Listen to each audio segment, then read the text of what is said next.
you. Please sit down. आज हम अपने टॉपिक की बात करते हैं। आज हमें पढ़ना है इंडियन एजुकेशन कमीशन या कोठारी कमीशन। इसके लिए देखो, भारतीय शिक्षा आयोग, इसको कहते हैं हिंदी में भारतीय शिक्षा आयोग या कोठारी आयोग। तो इसके लिए 14 जुलाई 1964 को, ठीक है, 14 जुलाई 1964 को कोठारी आयोग का गठन किया गया। अब 14 जुलाई 1964 को कोठारी आयोग का गठन किया गया और इसके अध्यक्ष थे विश्वविद्यालय अनुदान आयोग के अध्यक्ष, विश्वविद्यालय अनुदान आयोग के अध्यक्ष डॉक्टर दौलत सिंह कोठारी। इनकी अध्यक्षता में किसका गठन किया गया? कोठारी आयोग का। कब किया गया? 14 जुलाई 1964 को। 14 जुलाई 1964 को जब गठन किया गया तो उस टाइम पे तत्कालीन भारतीय राष्ट्रपति डॉक्टर राधा कृष्णन ने एक अपील की थी कि ये जो अपनी भारतीय शिक्षा है उसमें सुधार करें, उसमें जांच करें। पूरे भारतीय शिक्षा जो अपनी है उसकी जांच के लिए, उसके सुधार के लिए उन्होंने क्या कहा? उन्होंने बोला कि ये जो प्राथमिक शिक्षा है, ठीक है, प्राथमिक शिक्षा, माध्यमिक शिक्षा, विश्वविद्यालयीन शिक्षा,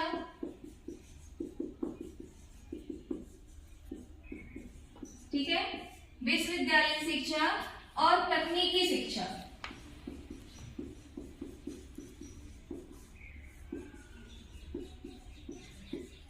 तकनीकी शिक्षा में प्राथमिक शिक्षा, माध्यमिक शिक्षा, विश्वविद्यालयीन शिक्षा और तकनीकी शिक्षा, इनकी जांच की जाए, ठीक है, जांच की जाए और जांच करने के बाद इनमें सुधार किया जाए, ठीक है, इनमें सुधार किया जाए। इस तरह का आयोग से उन्होंने सुझाव मांगा था कि तत्कालीन जो भारतीय राष्ट्रपति डॉक्टर राधा कृष्णन सर्वपल्ली थे, तो हुआ क्या था कि 14 जुलाई 1964 को जब माध्यमिक शिक्षा आयोग का गठन किया जा रहा था, उस टाइम पे एक सभा हुई थी। उस सभा में डॉक्टर राधा कृष्णन सर्वपल्ली जो तत्कालीन राष्ट्रपति थे, उन्होंने अपने एक भाषण में एक अपील की थी शिक्षा आयोग के गठन की सभा में कि भारत में जो भी शिक्षा प्रणाली है या जो भी शिक्षा का स्तर है उसमें सुधार करने के लिए प्राथमिक शिक्षा, माध्यमिक शिक्षा, विश्वविद्यालयीन शिक्षा और तकनीकी शिक्षा, सबसे पहले तो आप इन सब की जांच कीजिए, है ना। जांच करने के बाद फिर सुधार करना है और सुधार में हम क्या क्या अच्छी गुणवत्ता ला सकते हैं उसका प्रयास करना है। ये बात उन्होंने अपनी अपील में कही थी। किसने कहा था ये ऐसा? तत्कालीन भारतीय राष्ट्रपति डॉक्टर राधा कृष्णन सर्वपल्ली ने। ये बात यहाँ पे होगी। फिर इसके बाद यहाँ पर आए तो कोठारी आयोग ने कुछ सुझाव रखे अपने। तो पहले सुझाव में उन्होंने कहा कि शिक्षा तथा राष्ट्रीय लक्ष्य संबंधित सुझाव बताए उन्होंने, ठीक है। कौन सा सुझाव बताया? पहला शिक्षा तथा राष्ट्रीय लक्ष्य संबंधित। इसमें इन्होंने ये बताया कि शिक्षा में उत्पादन में वृद्धि करना। आप शिक्षा के साथ साथ बच्चों को ऐसा सिखाओ कि वो कुछ अपना काम भी कर सकें, कुछ आर्थिक सहायता भी कर सकें। पढ़ते पढ़ते बच्चे कुछ इस तरह का उनको पढ़ाया जाना चाहिए। दूसरा में बताया कि सामाजिक एवं राष्ट्रीय एकता का विकास हो। तो शिक्षा आप ऐसी दो कि समाज के साथ साथ वो समाज भी सामाजिक प्राणी भी रहें और राष्ट्रीय विकास में भी अपना योगदान दे सकें। यहाँ पे जनतंत्र को सुदृढ़ करना था, जनतंत्र मजबूत बनाना था। कहते हैं ना, जनता के लिए जनता द्वारा किया गया शासन। तो जनता को सुदृढ़ बनाने के लिए एक उनमें सामाजिकता की भावना होना चाहिए और राष्ट्रीयता की भावना होना चाहिए। इस तरह की शिक्षा प्रदान की जानी चाहिए। इसके बाद देश का आधुनिकीकरण करना है।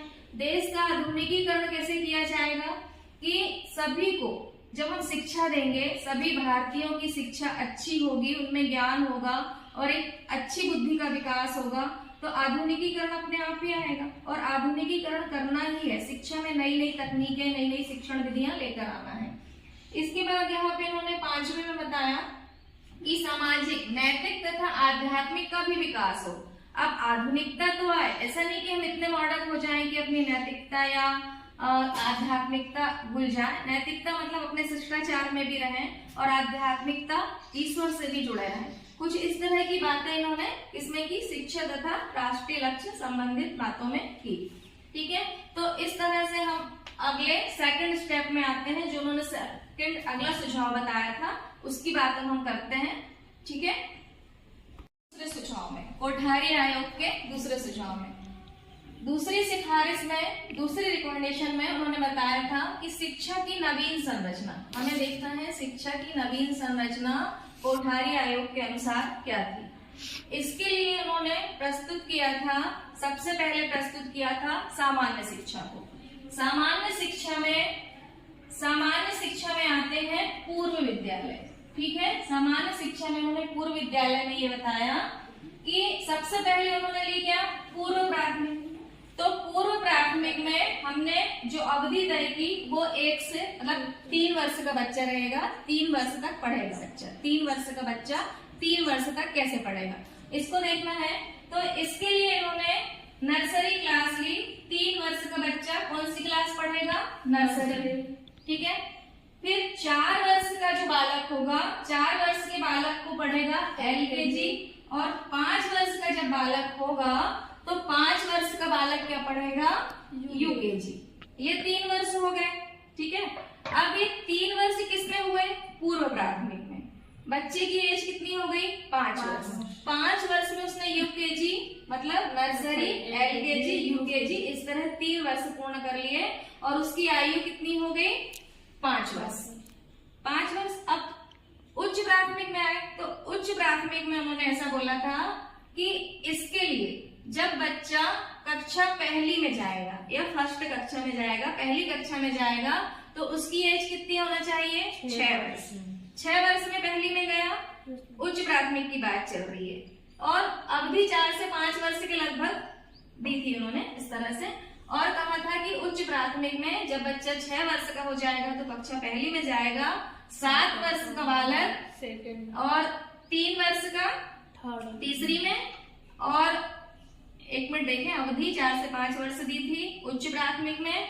और इन्होंने बताया था कि ये जो 6 वर्ष का बालक है ये कक्षा पहली में, 7 वर्ष का छात्र दूसरी में, 8 वर्ष का तीसरी और 9 वर्ष का छात्र चौथी या 4th क्लास में, और 10th वर्ष का 10 वर्ष का बालक है या छात्र है वो कौन सी कक्षा में जाएगा? 5th या 5वीं में। यहाँ तक उन्होंने किसकी बात की थी?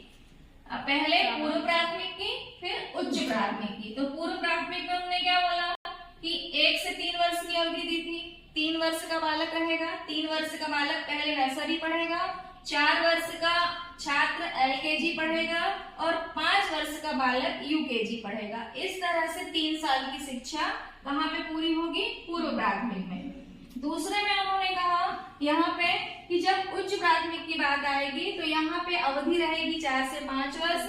यहाँ पे 6 वर्ष का बालक पहली कक्षा और 7 वर्ष के छात्र दूसरी, 8 वर्ष थर्ड और 9 वर्ष 4th और 10 वर्ष 5th। इस तरह से प्राथमिक क्लास पूरी हो जाएंगी। इसके बाद हम आए माध्यमिक में। तो माध्यमिक शिक्षा ये कहती है कि ये जो सामान्य शिक्षा है ना, सामान्य शिक्षा या ऐसा कहते हैं पूर्व प्राथमिक या ऐसा कहते हैं उच्च माध्यमिक, इसके बीच की शिक्षा आ गई माध्यमिक। तो इसके अंतर्गत इन्होंने ये कहा कि आयु सीमा जो 10 वर्ष या 11 वर्ष, 10 या 11 वर्ष मान सकते हैं, तो जो 10 या 11 वर्ष का बालक है वो कौन सी कक्षा में रहेगा? 6 में, और 12 वर्ष के छात्र 7th में, और 13 या 14 वर्ष के छात्र कक्षा 8th में। ये बात इन्होंने कर दी थी माध्यमिक शिक्षा की। इसके बाद उच्च माध्यमिक की बात करें तो उच्च माध्यमिक में इन्होंने 2 प्रकार बताए थे। एक तो हाई स्कूल आ गया था फर्स्ट में, और सेकंड में आ गया था हायर सेकेंडरी। इसमें इन्होंने कहा था इसकी अवधि सरकार चाहे तो 2 या 3 वर्ष। कोठारी आयोग ने कहा था कि सरकार चाहे तो 2 वर्ष भी रख सकती है हाई स्कूल हायर सेकेंडरी अवधि, या 2 से 3 वर्ष भी रख सकती है, इस तरह की बात की थी। तो इस तरह के रिकमेंडेशन सुझाव दिए थे। तो इसके लिए इन्होंने अवधि 2 से 3 वर्ष, तो इसके लिए आयु यदि छात्र 15 वर्ष का होता है तो वो कौन सी क्लास पास करेगा? 9। और 16 वर्ष का है तो 10। ये बात हो गई थी। अब हम यहाँ पे आए तो यहाँ पे देखो, यहाँ उच्च माध्यमिक में अब दूसरे तरह से क्या बता रहा है हायर सेकेंडरी में। हायर सेकेंडरी में क्या अवधि दी है? इसमें भी सरकार से उन्होंने यही कहा था कि 2 वर्ष रख लो या 3 वर्ष रख लो। तो इसके लिए 17 वर्ष में बालक या छात्र कौन सी क्लास पास करेंगे? छात्र या छात्राएं 11वीं कक्षा पास करेंगी, और 18 वर्ष की आयु में 12वीं कक्षा पास करेंगी। इस तरह उन्होंने पूरा एक संरचना, एक फॉर्मेट, एक डिजाइन किया था कि हमारी जो शिक्षा नीति है उसको किस तरह से प्रस्तुत करना है और कैसे सुधार करके लगातार कंटिन्यू क्रम से सिस्टमैटिक तरीके से व्यवस्थित तरीके से हमें व्यवस्था करके इन कक्षाओं को पढ़ाना है। और इस तरह से सबको, जो भी टीचर्स हैं और जो भी विद्यालय हैं उनके अंदर, मतलब जो भी टीचर्स काम करते हैं उनको इस तरह से एक शेड्यूल बनाकर कि इतने वर्ष का बच्चा होगा, ये क्लास में पढ़ेगा, इस तरह से सारी बातें उन्होंने समझाई थी अपने दूसरे रिकमेंडेशन में, दूसरे सिफारिश में। इस तरह की बातें उन्होंने रखी थी। ठीक है, अब हम तीसरे पे आते हैं। ओके, तीसरे रिकमेंडेशन में आते हैं। तीसरे में उन्होंने कहा कि उच्च शिक्षा, उच्च संरचना की शिक्षा संबंधी उन्होंने कुछ सुझाव दिए। तीसरे नंबर पर, अभी हमने पिछले तो हायर सेकेंडरी तक देख लिए उनके सुझाव क्या थे। अब तीसरे पर उन्होंने तीसरे नंबर पर सुझाव दिया, अपना एक रिकमेंडेशन रखा कि उच्च संरचना की शिक्षा संबंधी सुझाव दिए। उन्होंने कहा कि उच्च माध्यमिक शिक्षा के बाद, उच्च माध्यमिक शिक्षा मतलब कक्षा 12वीं के बाद डिग्री कोर्स में छात्रों को प्रवेश दिया जाए। जब छात्र छात्राएं कक्षा 12वीं पास कर लेंगे फिर हम उनको डिग्री कोर्सों में प्रवेश देंगे, एडमिशन करेंगे। उसके लिए उन्होंने प्रथम डिग्री कोर्स की बात की, यूजी की, है ना। यूजी की बात कैसे, जैसे हम कहते हैं ना कि हम फर्स्ट ईयर में हैं, सेकेंड ईयर में हैं, फाइनल ईयर में हैं, हमेशा बोलते हैं। तो इसका क्या मतलब है, आप कौन सा कोर्स कर रहे हो? यूजी कोर्स कर रहे हो। तो यूजी में डिग्री कोर्स आते हैं, तो इसमें फर्स्ट ईयर, सेकेंड ईयर और आपका थर्ड ईयर यानी कि फाइनल ईयर यहाँ पे पूरा कंप्लीट हो जाता है, आप ग्रेजुएट हो जाते हो यहाँ पे। ठीक है, इसके बाद हम आते हैं दूसरे में। तो यहाँ इन्होंने बात की है द्वितीय डिग्री कोर्स की। द्वितीय डिग्री कोर्स में ये कहा है कि जब छात्र छात्राएं 3 वर्ष पूरा कर लेंगे, यहाँ पे ग्रेजुएट हो जाएंगे, उसके बाद द्वितीय डिग्री कोर्स होगा। वो हो सकता है 2 या 3 वर्ष का। उसके लिए आपको पोस्ट ग्रेजुएट उसको मास्टर डिग्री भी कहते हैं, 2 वर्ष का होता है। जैसे BA MA है ना, BCom M.Com, जैसे MA M.Com MSc, इस तरह से। तो वो कौन से कोर्स कहलाते हैं? पीजी मतलब एक मास्टर डिग्री होती है। मास्टर डिग्री M.Ed भी कह सकते हो आप, MA M.Com MSc MHSC, मतलब जो भी टोटल मास्टर डिग्री है वो सब किसमें आती है? आपके पीजी में। वो होती है 2 या 3 वर्ष की, और इसको क्या कहते हैं? द्वितीय डिग्री कोर्स या पीजी, पोस्ट ग्रेजुएट कोर्स। इतना क्लियर? आगे देखो, अनुसंधान के लिए क्या बोला? रिसर्च के लिए, कि रिसर्च के लिए उन्होंने कहा कि जो भी व्यक्ति रिसर्च करते हैं या PhD वगैरह रिसर्च करते हैं जो भी, तो उसके लिए उन्होंने क्या कहा, कितना समय लिया है? 2 से 3 वर्ष, अधिक मिनिमम 2 वर्ष और अधिकतम 3 वर्ष। किसके लिए? अनुसंधान के लिए, रिसर्च के लिए। फिर उन्होंने कहा कि कुछ विश्वविद्यालय, कुछ यूनिवर्सिटी ऐसी होना चाहिए जिसमें ग्रेजुएट स्कूल की स्थापना की जाए। तो ग्रेजुएट स्कूल की स्थापना की जाए जिसमें कुछ विशेष विषयों पर पीजी यानी कि मास्टर डिग्री कोर्स की व्यवस्था की जाए। ठीक है, अब हम अगले चौथे पे आते हैं। ओके, रिकमेंडेशन चौथे की बात करते हैं। तो चौथे पे शिक्षा संबंधित सुझाव बताए थे। इसमें इन्होंने कहा था शिक्षा संबंधी सुझाव में कि जो शिक्षक की शिक्षा है उसमें क्या होना चाहिए। तो पहले तो गुणात्मक उन्नति का बताया कि गुणात्मक उन्नति हो, और व्यावसायिक उन्नति के पक्ष की बातें रखी। इसके बाद शिक्षा के विषय को विश्वविद्यालय में BA MA पाठ्यक्रम में स्थान दिया जाए।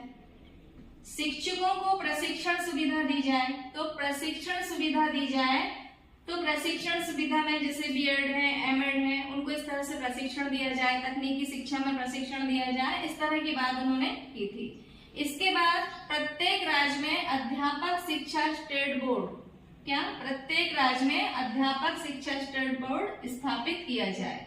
और ट्रेनिंग कॉलेजों में, जो ट्रेनिंग कॉलेजों में शिक्षक हैं उनकी योग्यता PG यानी कि मास्टर डिग्री, और PG सब्जेक्ट में मास्टर डिग्री, और M.Ed एजुकेशन में मास्टर डिग्री, और PhD की उपाधि होना चाहिए जो शिक्षक ट्रेनिंग कॉलेज में पढ़ाते हैं।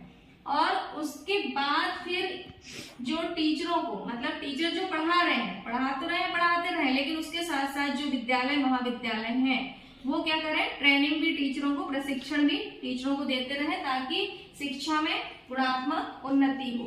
और जब गुणात्मक उन्नति होगी शिक्षा में, तो व्यावसायिक उन्नति तो अपने आप होती ही जाएगी।